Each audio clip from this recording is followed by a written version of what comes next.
இன்புற்று வாழ்க. அகத்தியமே ஜெயம், ஆனந்தமே அகத்தியம்.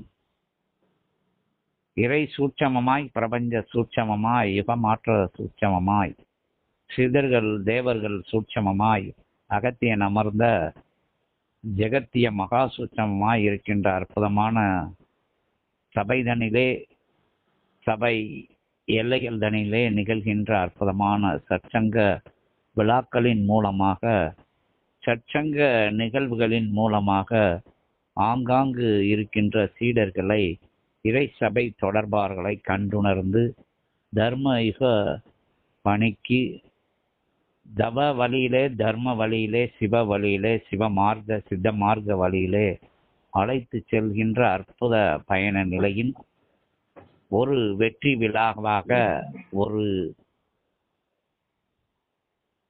வேற்று மாற்று நிலைகளை வேறறுக்கின்ற, யுகங்களை வேறறுக்கின்ற, தர்ம யுகத்தை மலரச் செய்கின்ற விழாவாக நிகழ்கின்ற அற்புதமான மாபெரும் சத்திய நாராயண பூஜையுடன் கூடிய நல் இறை மகா சச்சங்க விழாவை பற்றிய முன்னோட்ட ஆட்சிதனை அருள, அனுக்கிரக நிலைதனை அருள, வந்தவர்கள் வணங்கி நிற்க கிடைக்கின்ற வரந்தனை அருள, இறை சூட்சமத்தில் சொல்ல முடிந்த சூட்சம நிலைகளை சொல்லி ஆசை அருள, விஸ்வமித்திர மகரிஷியை வருக வருக என அழைக்கிறோம். விஸ்வமித்திர மகரிஷியே நமோ நமக.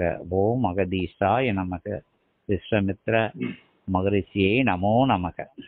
பார்ப்போற்றும் உலகோர்க்கெல்லாம் சபை தந்த ஈசனுக்கு அடுத்தார் வழியில் அமர்ந்து ஈச நிலையிலே அனைத்தையும் எடுத்துரைத்துக் கொண்டிருக்கும் மகா சபையின் ஆசானே, அனைவருக்கும் குருவாகவும் எமக்கும் எம்மை சார்ந்தவர்களுக்கும் பரம குருவாகவும் விளங்கிக் கொண்டிருக்கும் அகத்தீசரையும் உம்மையும் வணங்கி வந்து விஸ்வாமித்திரன் என்னும் மகா முடிவனின் உடலிற்குள் உடலாக வந்தமர்ந்திருக்கிறேன். வீரபத்ரன்.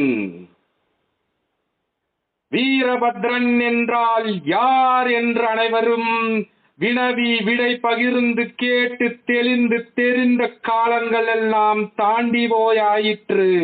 ஞாம் வந்து அமர்ந்த இடம் இவ்விடம் என்றால் எனக்காக கொடுக்கப்பட்ட வேலைகள் எவ்வாறாக நடக்க வேண்டும் என்று ஆணையிட்ட வாழை சித்தன் இருக்கும் தலமே நான் வீரபத்ரன் வணங்கி நிற்கும் தலம். வீரபத்ரனாக யாம் இங்கு. வீரபத்ரன் என்றாலே பத்ரகாளியின் சொரூபமாக, சிவனின் ருத்ர ரூபமாக அமர்ந்திருக்கும் நான் இன்று வாழை சித்தனுக்காக அமைதி கோலம் பூண்டு வந்து சபையில் அமர்ந்து வருவோர்க்கெல்லாம் எந்த விதமான இடையூறுகளும் இல்லாமல் அழைத்து வரும்படி கூறிய அகத்தியனின் ஆசிக்கேற்ப அனைவரையும் அழைத்து வர அமர்ந்திருக்கிறேன். என்னை மீறி எவன் வந்து நிற்பானாயின் அவனை என்னவென்று பார்க்க சொல்லி அனுப்பி வைத்தவர் சிவபெருமான். அவரின் சொரூபமான நான் அமர்ந்திருக்க என்னை மீறி என் செய்ய முடியும் எவ்வினையும் என்பதையும், எக்கோள்கள் எம்மை தாண்டி நடக்கும் என்பதையும், எவ்வினை வந்து தடுக்கும் என்பதையும் பார்த்து விடலாம் என்று சபையில் எம்மை அமர்த்தியவதற்கு அகத்தீசருக்கும் வாழை சித்தருக்கும் நன்றிகள் பல.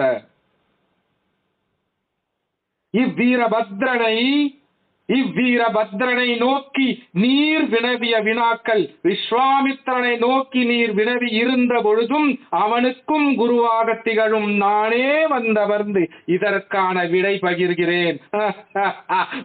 விடை என்ன விடை? விடைதான் வாழை சித்தன். வாழை சித்தன் தான் விடை.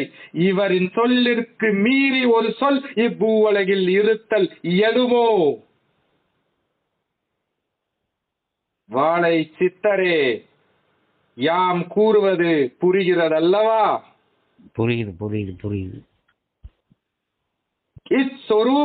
இச்சொரூபத்தை தாண்டி ஒரு சொரூபம் இவ்வுலகில் வாழை சித்தர் தவிர ஒருவன் எடுக்க முடியுமோ? அகத்தி ஈசரை தாண்டி ஒருவர் அருள் புரிய முடியுமோ? அதை நடக்க வேண்டும் என்றால் சபையை தாண்டிய ஒரு சபை இருக்க முடியுமோ?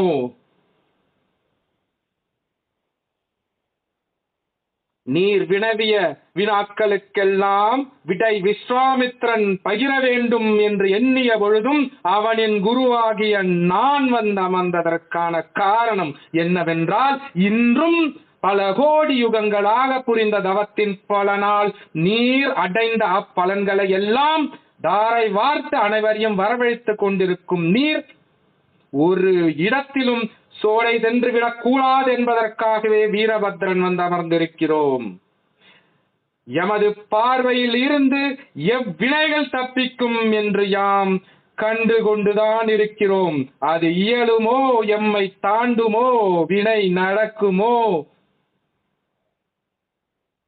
ஒரு வினையும் தப்பிக்க முடியாது. உமது சீடர்கள் வர வேண்டும் என்ற எண்ணத்தை மட்டும் நினைவிலே ஏந்தி அவர் நின்ற பொழுது யாம் சென்று எமது கரங்களை கொடுத்து அவர்கள் கரங்களை பிடித்து அழைத்து வருவோம் என்ற சத்தியத்தையும் இவ்விடத்திலே உமக்கு சத்திய வாக்காக கொடுத்து விஸ்வாமித்திரனிடம் விடுத்து அமர்ந்திருக்கிறேன். வீரபத்ரன்.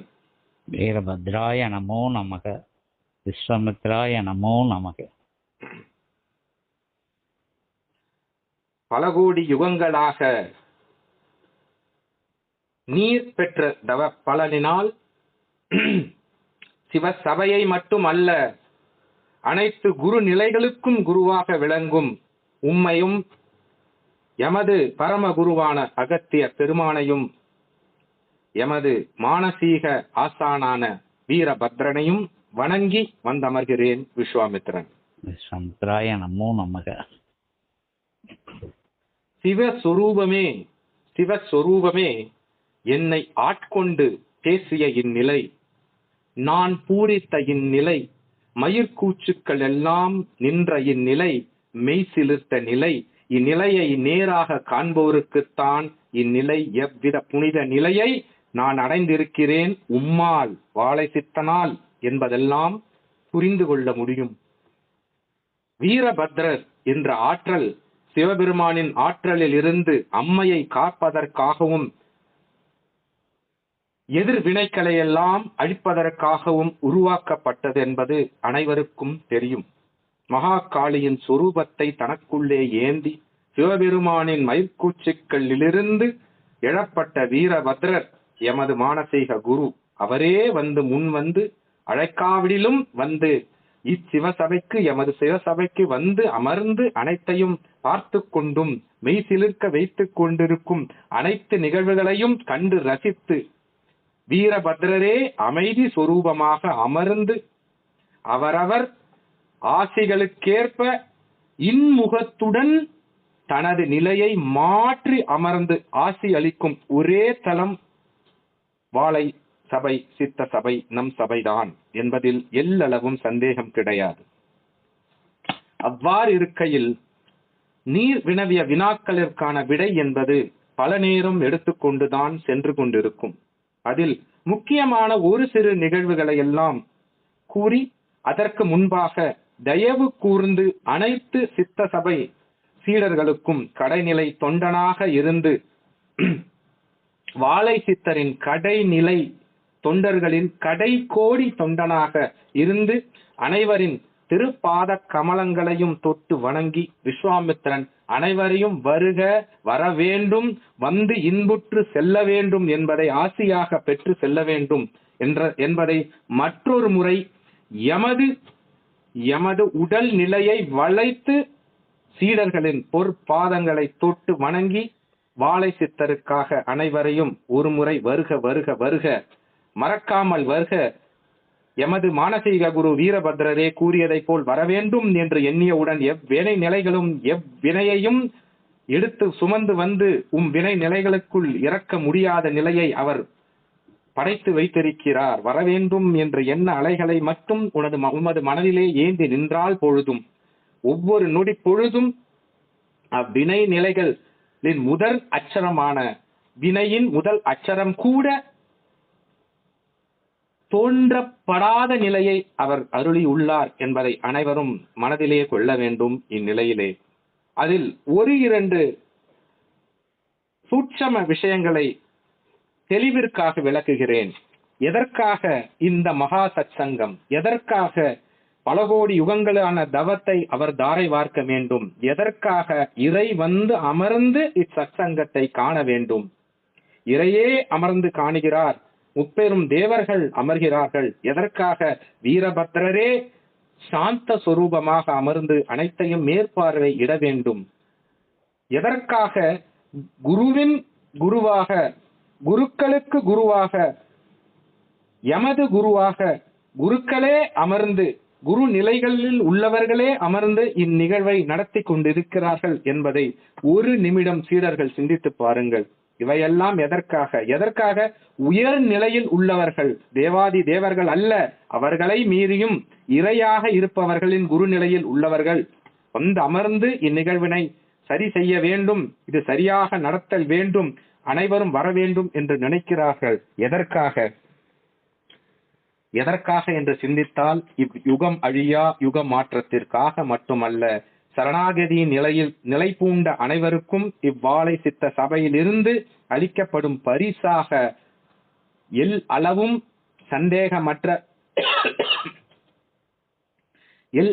சந்தேகமற்ற பரிசாக அனைவருக்கும் நன்னிலைகளையும் நற்புண்ணிய கதிகளையும் அளிப்பதற்காகவே இச்சத்சங்கம் நடைபெறுகிறது.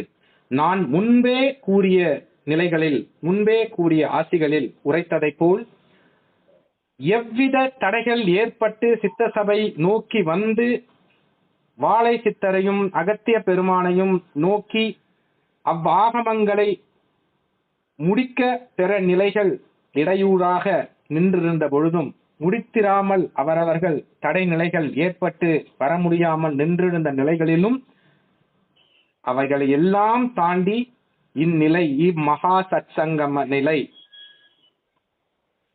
அக்கதிரவனின் தினத்தின் அன்று ஞாயிறு அன்று நடைபெறும் இம்மகா சத்சங்க நிலைக்கும், அதை தொடர்ந்து நடைபெற இருக்கும் சத்யர நாராயண பூஜைக்கும், அங்கு அளிக்கப்படும் அமுதுக்கும் நின்று வந்து அனைத்தையும் பெற்று நின்றால் உங்களின் தடை நிலைகள் எத்தனை வருடங்களுக்கு முன்பாக நின்றிருந்த ஆகமங்கள் அனைத்தையும் பூர்த்தி செய்த நிலையை அடைய போகிறீர்கள் என்பதை நான் உரைத்திருந்தேன்.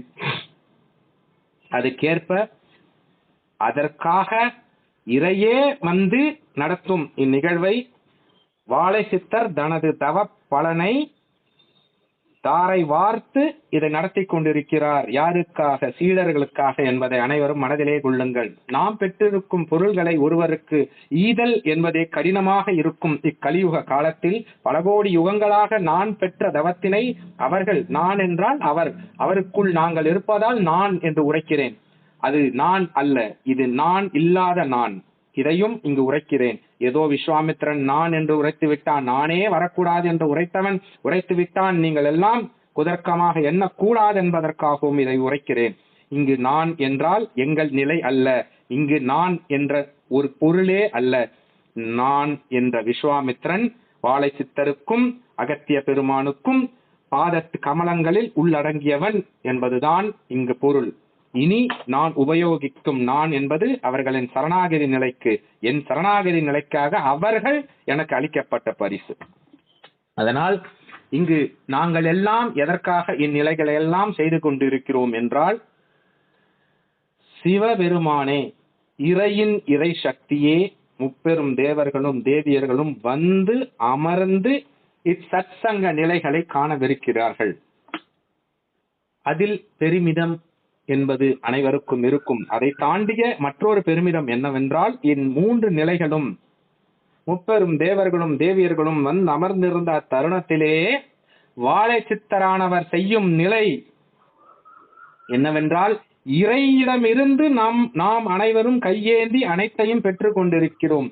இறைக்கே பரிசாக, இறைக்கே பரிசு அளிக்கும் தடம், இடம் ஒன்று இருக்குமாயின் அது வாழை சித்த சபை என்பதை அனைவரும் புரிந்து கொள்ள வேண்டும். இந்நிகழ்விலே வாழை சித்தர் என்ன செய்யவிருக்கிறார் என்பதை சூட்சமத்தில் அனைவரும் காணவிருக்கிறீர்கள். நீங்கள் வந்து அமரும் அச்சணம் அனைவரும் கைலாயத்தில் இருக்கும் குளிர்